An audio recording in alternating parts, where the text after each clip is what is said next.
আজকাল খবর থেকে তারা বিপরীত পক্ষ করবে, এটাই স্বাভাবিক। দর্শকবৃন্দ, আজকে কালকে রাত্রে আপনাকে রাত 3টার দিকে ফুটেজ দিয়েছি, কিংবা লাইভেও ছিলেন, আপনারা দেখেছেন যে মানুষের ভোগান্তি কেমন। 3টা থেকে 4টা পর্যন্ত আমি ছিলাম, রাজশাহী নওগাঁ রোড পর্যন্ত থেকে দিনাজপুর পর্যন্ত ছিলাম। তারপর শারীরিক অবস্থা খুব খারাপ হয়ে যায়, মাঝখানে রেস্ট নিই।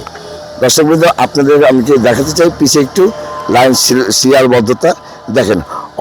অজস্র মানুষ এই যে তেল নিতে আসছে, এইরকম আসলে কখনো আমরা কাম্য করিনি। আর যারা এই সিন্ডিকেটের সাথে জড়িত, তাদের একদিন না একদিন বিচার হবে এবং উপরওয়ালাই বিচার করবে। এই দুনিয়ার লোক আসলে বিচারক হতে পারে না, পারবেও না, তারা সত্যের বিচার করতে পারবে না। দর্শকবৃন্দু, আশা রাখি আমার কথা আপনি বুঝতে পেরেছেন। ধন্যবাদ।